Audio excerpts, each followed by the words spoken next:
Hello friends, welcome to astro classes Silvassa. मित्रों, बालाजी वेद वास्तु एवं ज्योतिष विद्यालय सिलवासा में आप सभी का हार्दिक स्वागत है। मित्रों, आज मैं आप लोगों को मीन लग्न की कुंडली के विषय में बतलाने वाला हूं, क्योंकि मित्रों इससे पहले मैंने आप लोगों को कुंभ लग्न की कुंडली तक का विवेचन कर दिया है।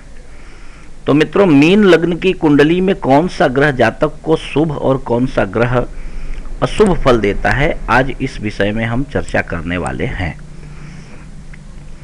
मित्रों, आप हमारे फेसबुक के पेज को लाइक करें, आर्टिकल्स को लाइक करें, कमेंट करें, शेयर करें, हमें ट्विटर पे आप फॉलो करें, मेल करके हमसे संपर्क बनाएं। हमसे अगर आप संपर्क करना चाहते हैं, जुड़ना चाहते हैं, तो व्हाट्सएप पे 8690522111 इस नंबर पे आप हमें व्हाट्सएप के माध्यम से संपर्क करें। मित्रों, हमारे वेबसाइट पे विजिट करें, हमारे ब्लॉग पे विजिट करें, साइन अप करें, वहाँ आपको तरह तरह के आर्टिकल्स मिल जाएंगे। आप अगर पर्सनली हमसे मिलना चाहते हैं तो कॉल फॉर अपॉइंटमेंट, आप हमें अपॉइंटमेंट ले करके फ़ोन करके हमारे ऑफिस में आकर के मिल सकते हैं। हमारे ऑफिस का पता है बालाजी ज्योतिष केंद्र, गायत्री मंदिर के जस्ट बाजू में मेन रोड, मंदिर फलिया अमली, सिलवासा। ये सिलवासा केंद्र शासित प्रदेश है, दादरा एवं नगर हवेली, यूनियन टेरेटरी। ये मुंबई और सूरत के बीच में एक वापी स्टेशन आता है, उस वापी स्टेशन से 15 किलोमीटर है। यहाँ पे तिरुपति बालाजी भगवान का बहुत बड़ा मंदिर है।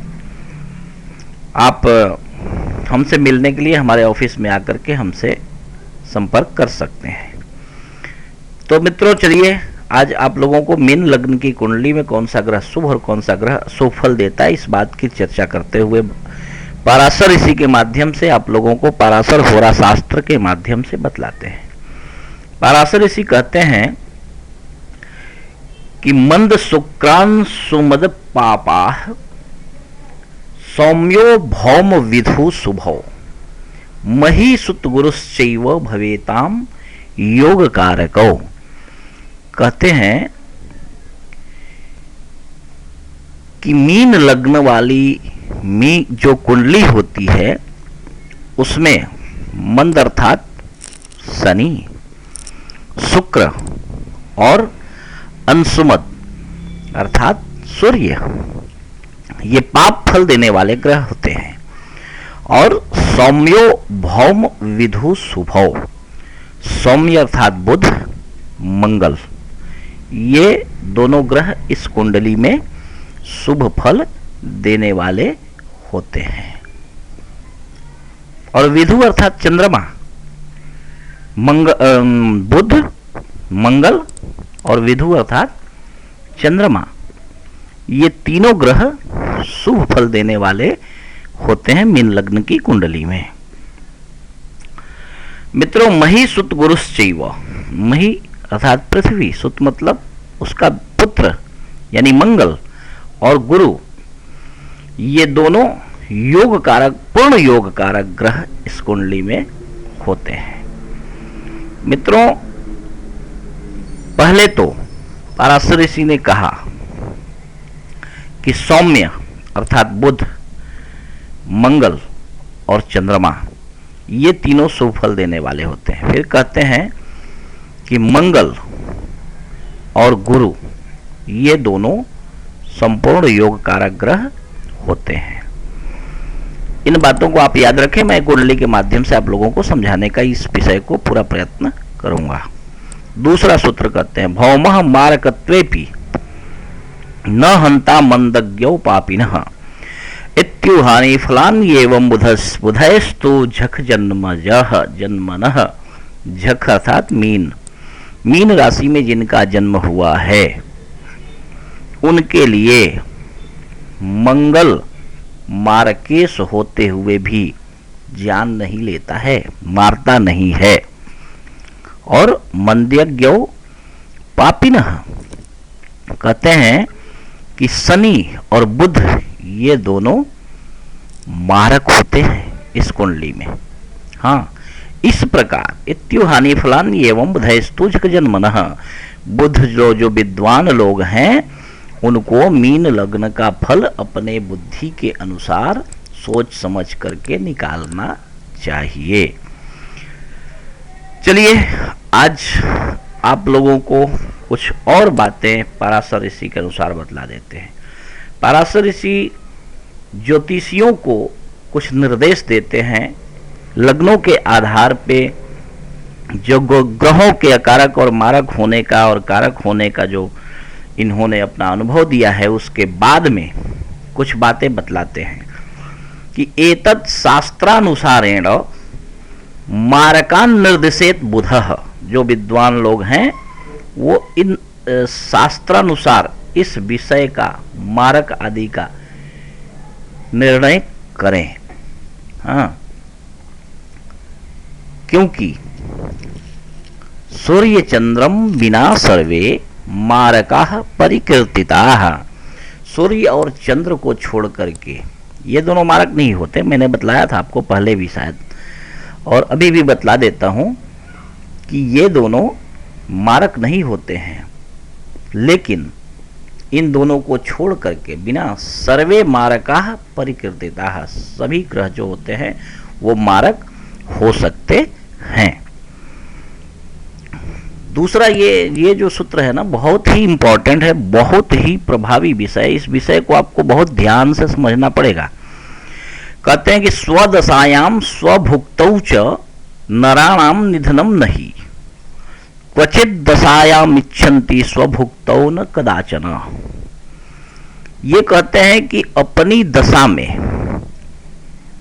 अथवा अपनी अंतरदशा में जो मार्केश ग्रह होता है वो व्यक्ति का, जातक का जान नहीं लेता है।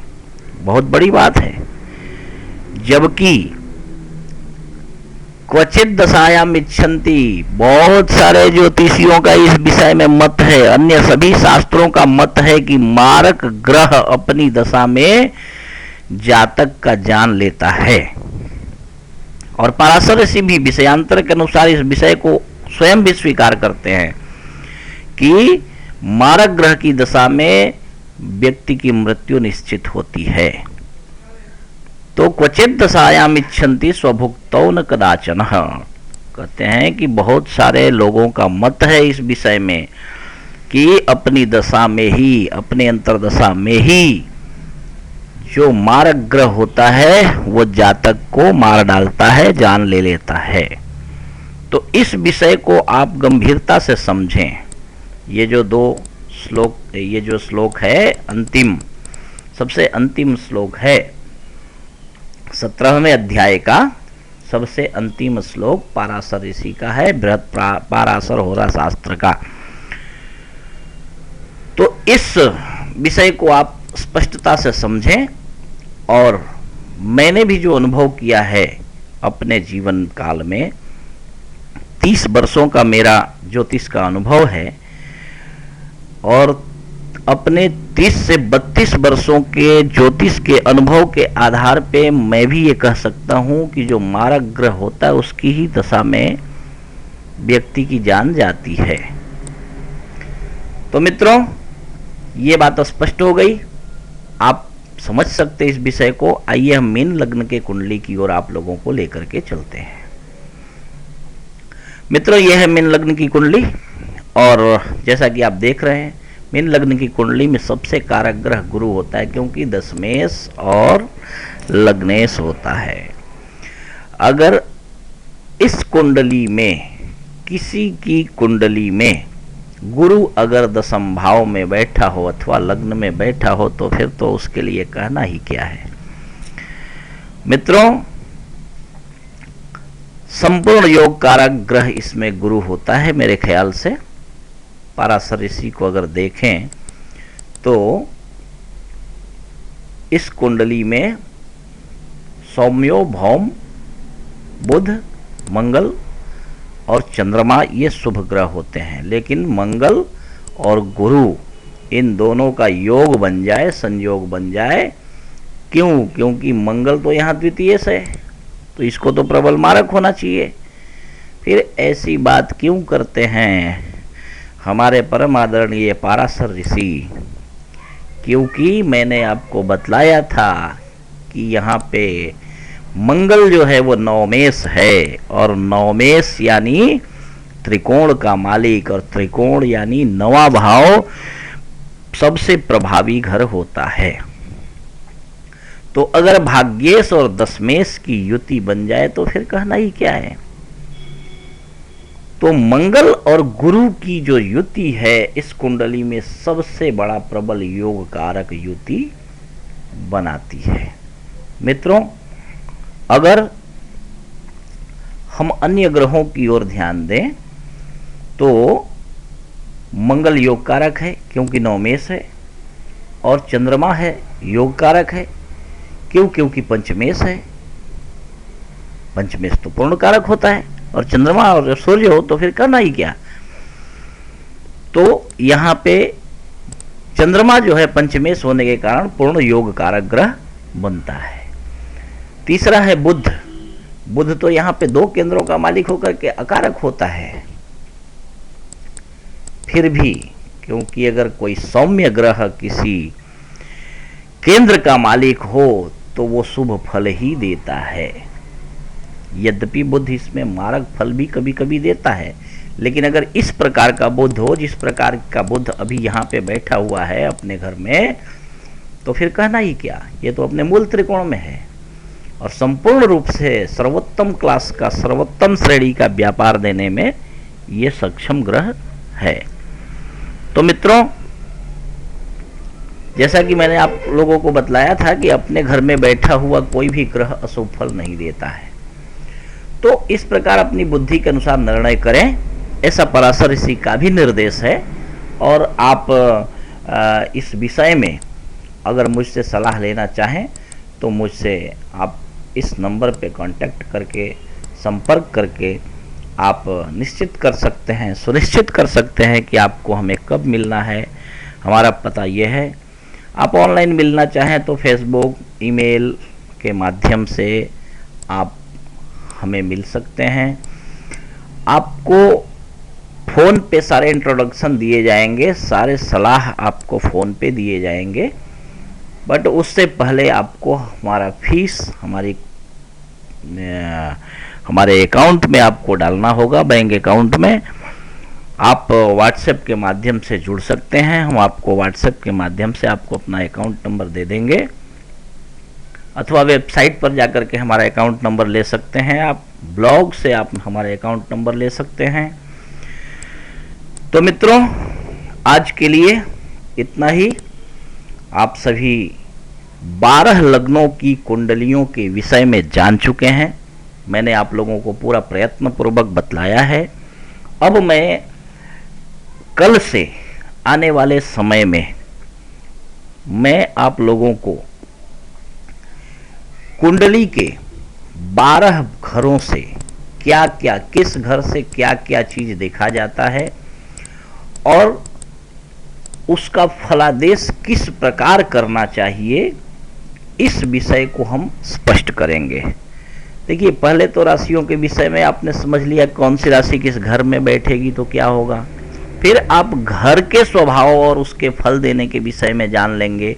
फिर ग्रहों के स्वभाव के विषय में जान लेंगे।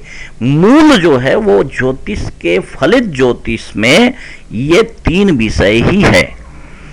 इन 3 विषयों को अगर आपने स्पष्टता से समझ लिया तो आप ज्योतिष बन गए, मतलब फलित ज्योतिष के ज्ञाता लगभग आप बन गए। बाकी तो आगे आने वाले समय में मारक योग, राजयोग, पुत्र योग, संतान योग, निसंतान योग, पिता के विषय में, पुत्र के विषय में, ये सब भाई के विषय में, सभी विषय में हम आपको स्पष्टता से एक एक करके समझाते चलेंगे। तो आज के लिए बस इतना ही। Thanks for watching. Bye and take care. Thank